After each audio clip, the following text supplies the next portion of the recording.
this is Adam Tupper, creator of The Adventures of Captain So-So and Mr. Maybe. It's True North Country Comics Podcast.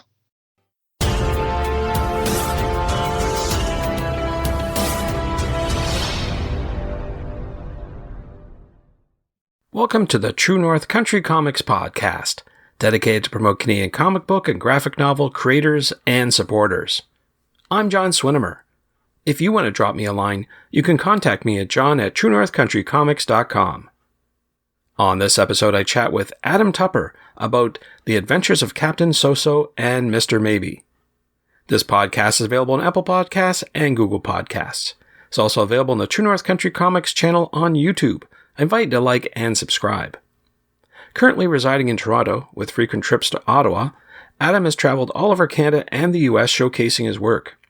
He describes his work as manic but responsibly so.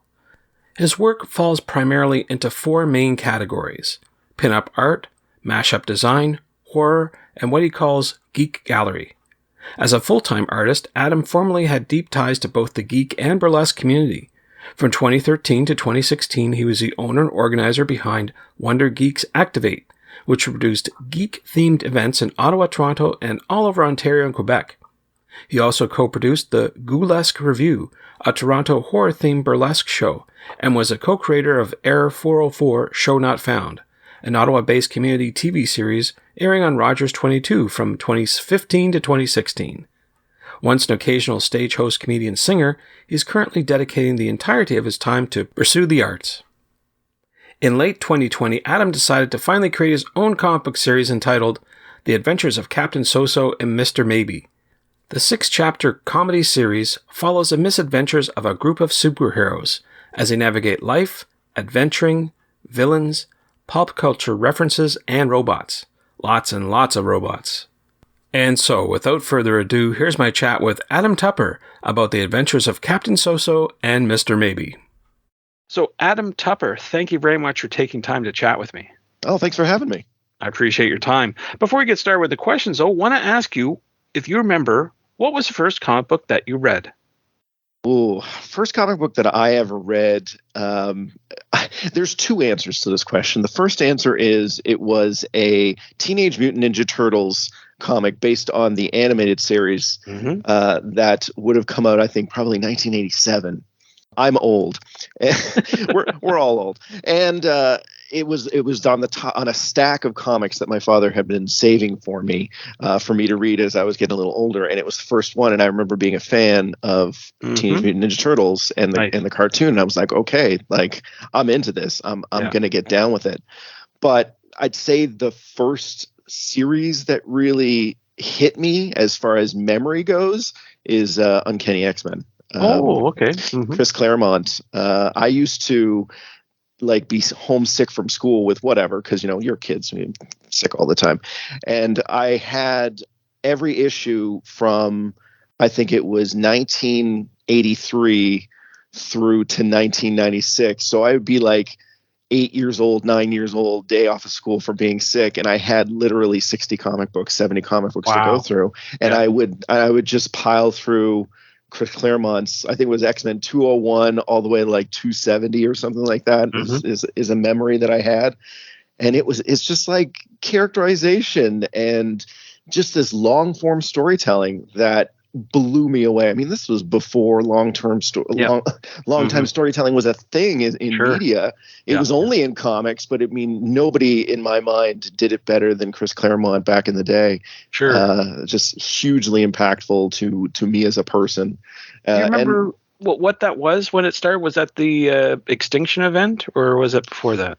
Oh, the very first one I had was the post-Magneto trial. Oh, okay. So that was 201, because 200 was the one where he was on trial for, I don't know, mutant atrocities. Yeah. and it just kind of rolled from there. I mean, the Apocalypse, the first appearance of Apocalypse. I also had all the X Factor comics at the time. Oh, right. Yeah. It's just like all of this stuff that kind of tied together. And I just remember piling through it all, and how great and how much of a lifelong fan I became of literally every X-Men. And all of the X people from that. So great inspirations growing up, but I'm wondering who or what inspires you to create today? Everything. Literally, I know it's such a generic artist answer. What is my inspiration?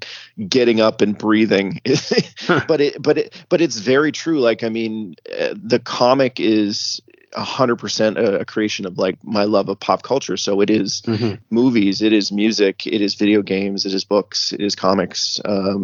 It is what's going on Twitter at the time. It's what's going on Instagram at the time. It's discussions that I have with my family and my friends. It's all of that, you know. It's Marvel, it's DC, it's Image, it's it's Game of Thrones, it's House of the Dragon.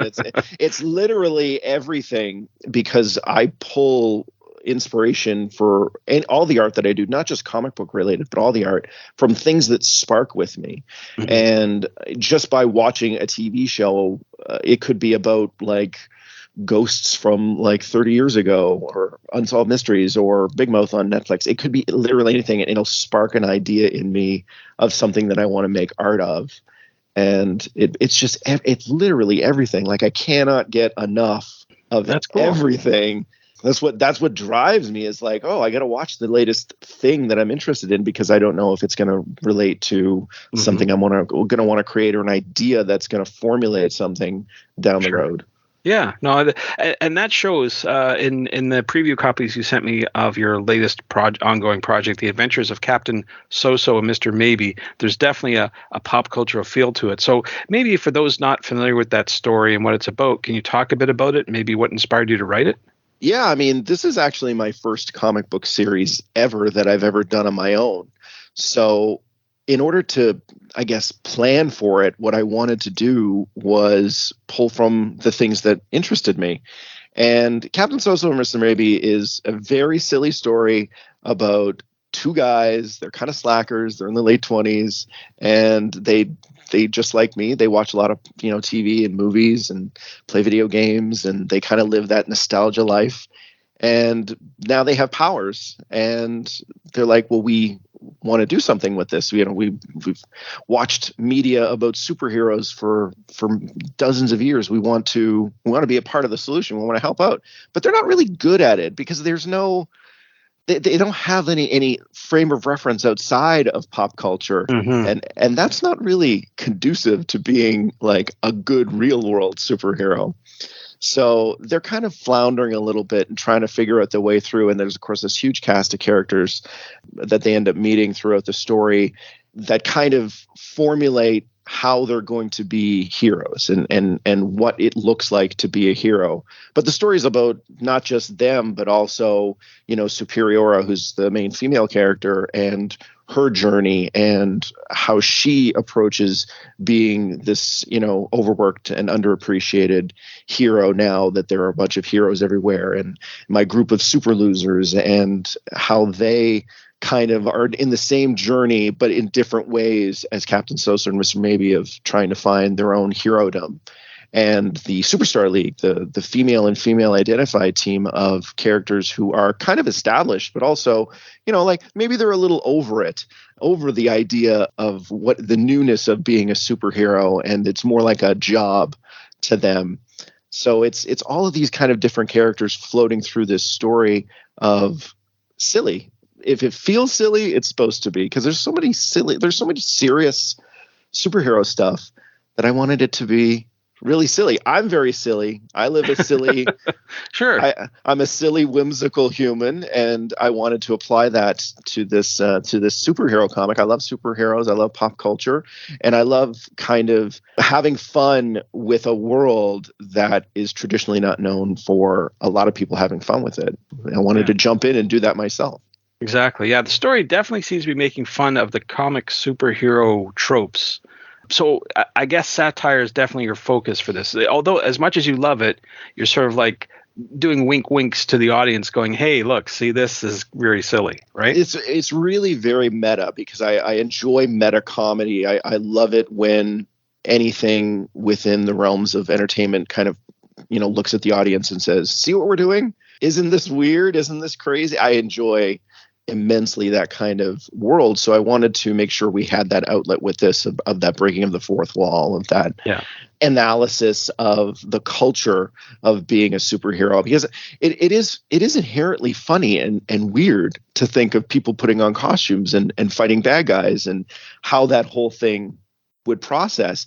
And there's so many silly things that happen in comics that are just passed off as normal. And now with like with this huge surgence of superheroes in media through, the MCU and what DC is doing, and The Boys, there's so much out there for people to poke fun at, but they end up just kind of doing the tropes, and which is fine. They do it all differently, and they do it in their own ways, which I find is interesting. But I haven't seen a whole lot of people doing it in a comedic fashion. And I wanted to kind of put that veil and say, hey, isn't superhero training weird? Why don't we see superheroes training very often, outside, of course, of the X-Men in the Danger Room? But that's never silly. That's always super serious, of like, oh, the safety features are off, like you could get crushed by this giant column. I thought that would be a very funny thing to do. And the idea of costumes, and how the costumes always seem to get wrecked or ripped. What happens if they don't have one on standby? In the second issue of my comic, the characters get in a big fight and their costume get wrecked. And one of them has backup, so he's fine. But the other one is like, he had to put on a T-shirt and Sharpie the design onto his T-shirt. Because I'm like, that to me is very realistic, very Spider-Man, of like, if I don't fix the holes in my costume, I don't have a costume. Right. And these guys aren't seamstresses, so they have to kind of work their way through that whole process. And I love stuff like that. I think it's fascinating to explore the idea of what it means to be a hero, both in a silly way, but also in a real way. Sure. Now, you mentioned fourth wall, and I think a lot of people are sort of seeing that with, you mentioned MCU with the She-Hulk TV series that is taken directly from John Byrne's run. Absolutely. And that's where, they're poking fun at it, and they're saying, hey, see what I'm doing here. So you're taking that same sort of stance, I guess, when it comes to letting the readers in a little bit about what's going on with the story and what you're trying to say. I think it's a very underutilized element of superhero comics and media in general, of doing that fourth wall break and that wink to the audience. I think it's underused because it can be really badly done. And we've all seen examples where it's almost too much of that, wink, wink, nudge, nudge to the audience, especially when we don't let them in on that process from the beginning. I think it works really well with She-Hulk. It works really well with Deadpool, because right from the get-go, they say, hey, we're going to be addressing you. We're going to be talking about this as being fictional, and this being a TV show or a movie. So strap in, it's going to come up from time to time. And I think it works really well when you do it that way, which is why I wanted to establish it with my work right off the bat, like 4 pages in. Hey, we're going to be breaking the fourth wall from time to time. We're going to be having conversations with the narrator. We're going to be aware that this is a comic book. Because I mean, I know, John Byrne famously did it with She-Hulk. Deadpool has done it as well. But I'm like hard pressed to think of other comic books that kind of go down that road. Right. Animal Man. I mean, I know Grant Morrison did it with Animal Man, but that was serious. It wasn't really played for laughs. I know they did some work in the Fantastic Four with meeting Jack Kirby, as God. And again, more of an homage, more of a, hey, this is this grand master. Let's meet him. But I feel it's almost like it hasn't been done enough. So this is me contributing to the zeitgeist of being like, fourth wall, let's break more of it. Let's just do it right. Yeah. Now, speaking of Deadpool, you've added some very identifiable characters in your book, namely specifically Deadpool and Bugs Bunny. So I've got a question to ask you. Are you allowed to do that? Well, this is a very interesting question. The shorter answer is no with an if. The long answer is yes with a but. And we're a podcast, so we'll touch on a little bit of those. There's this thing that is out there. It's a legal term called fair use, and they have a version of it in Canada where you can basically utilize copywritten characters for your work so long as they are not derivative and so long as you don't use symbols or use direct names. You can't promote their appearance in your comic or in your TV show or in your movie because they are characters that are owned by another entity, another grouping. So the real answer is that I'm a very small publisher. I am one little guy. This whole comic is just me. And at the level that I'm at, they're not even going to notice me. They're not even going to care. Now, if this comic becomes mega successful, I might have to remove those references because it becomes a bigger legal standpoint where they're like, well, we can identify these characters that you're using. You're not referring to them by name. We don't see the symbols, but we know that it's them. They might be fine with it. I'd basically have, as if success grows on this project, I'd have to reevaluate the references. But from a standard legal system, could they message me and be like, hey, we noticed you're using our characters, you got to stop? They could do that, but they won't, because the characters aren't being misrepresented. They're not doing things that you wouldn't see them doing, and we're not being like, oh my god, look, it's Deadpool. It's more like, hey, this is a funny way of kind of addressing it. And I think the thing people forget about that is, say you're watching like The Simpsons or Family Guy. Family Guy famously, would do references for all of these characters. And at the beginning, it didn't really matter. It was only as the show became more popular that they have to go and get clearance from Fox to use them.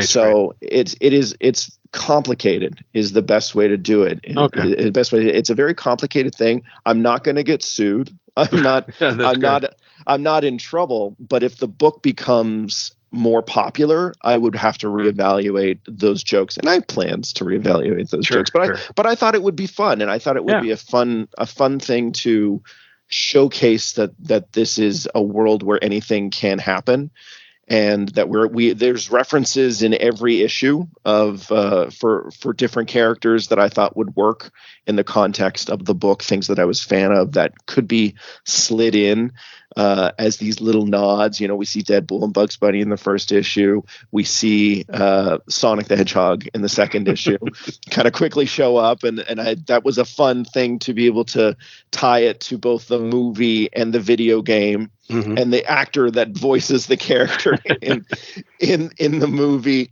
In the third one, Rick from Rick and Morty shows up very, very briefly. It's little things like that. And I know that legally that you can get away with it, but I've been doing fan art and that kind of work for like the past 12 years.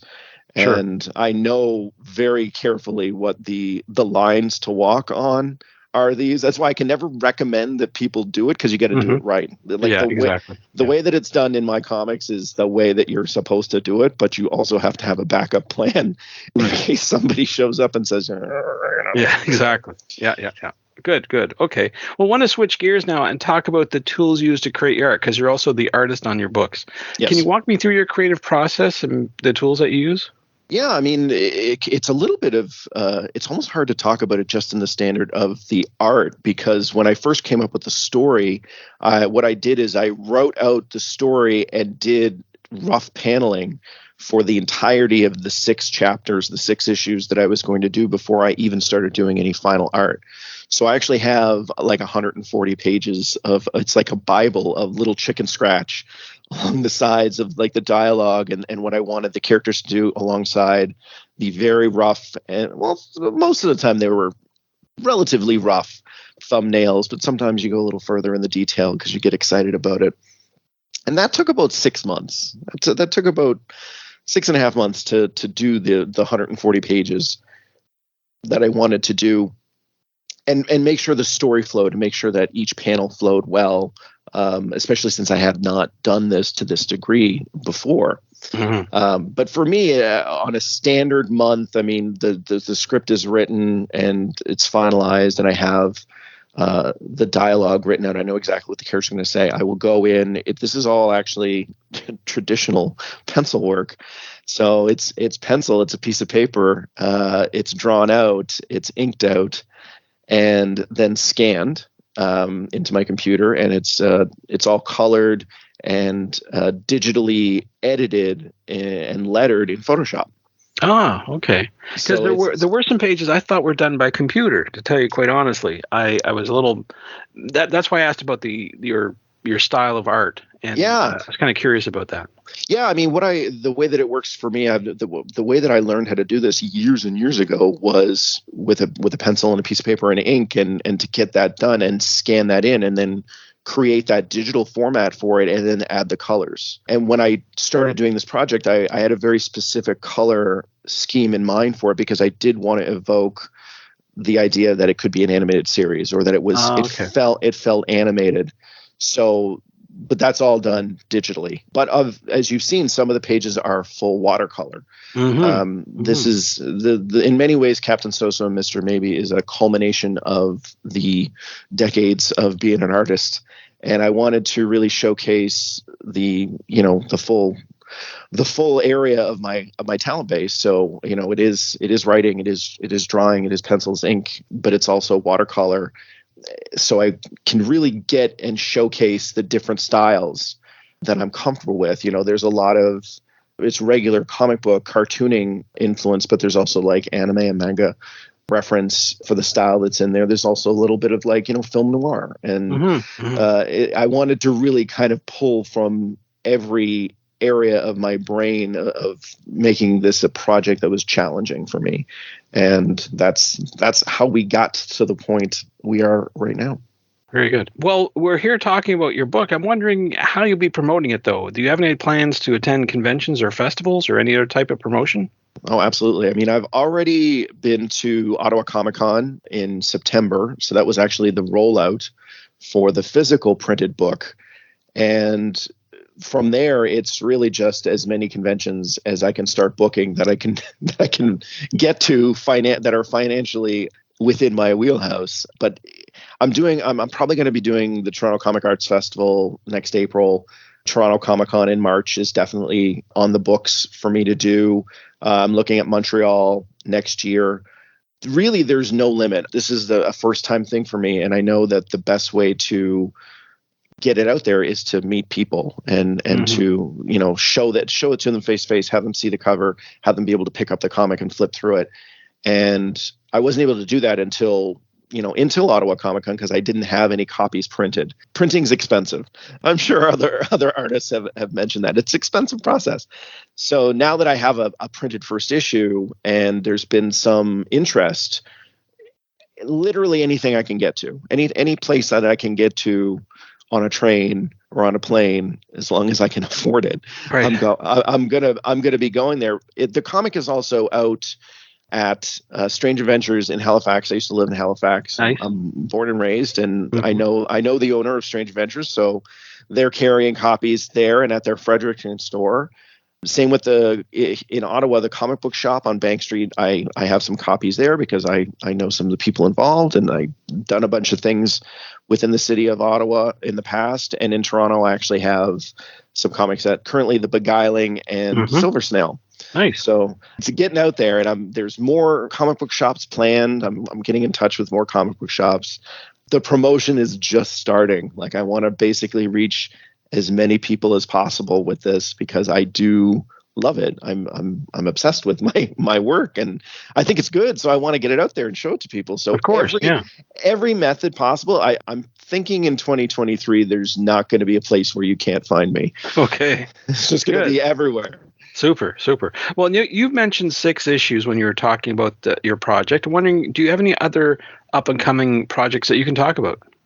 Outside of finishing the 6 issues, because we're currently 4 in, 4 are done. They're available on my Patreon account, and that's patreon.com /Adam Tupper Art, by the way. And the other 2 are in process, but they're bigger, so it's going to take a little more time to get those out. But as an independent artist, I also do a lot of commission work for clients. I just finished a Deep Space Nine 12 by 18 watercolor piece for a client. I'm currently working on a Spider-Verse 12 by 18 watercolor and ink piece for another client. So I'm trying to balance actually the comic book work, which I love, with also doing larger form fantasy, sci-fi, comic book, superhero work, which is something I've done. And you can go to my website and you can see literally all of the work that I've done over the last 15 years in that world. And I love it. I never want to give up on it.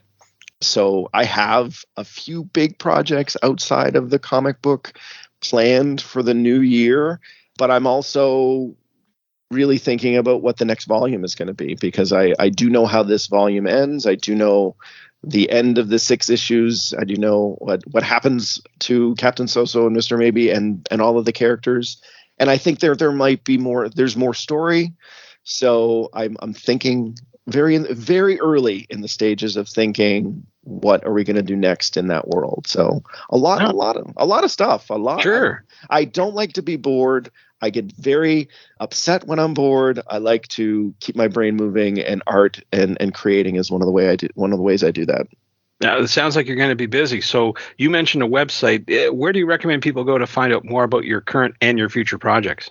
I would say the first stop is adamtupper.ca. That's where you can see everything I've ever done. That's where you can get a little bit of a teaser of the first issue of Captain So-So and Mr. Maybe. You can contact me for commissions. You can contact me and tell me that I'm awesome. You can contact me and tell me that I'm stupid. It doesn't matter. It's all there. That's really the digital gallery for everything that I've ever done. And obviously the Patreon account, Adam Tupper Art, is where you can go if you think that the comic is pretty cool and you'd like to see more of the adventures. You can go there and give me $11 Canadian a month and join me on the journey. So those 2 places are the main ones.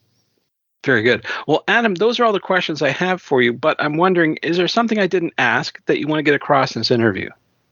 As long as everyone knows, like, this is, for me, a huge passion project. It's so silly and so ridiculous, but I love it. And I think if you're somebody out there who loves comic books and you're looking for something that is completely and totally not serious, but still has a good story, a good beginning, middle, and end story, and a good journey and an adventurous style, you should check out my book, because I think it's pretty great.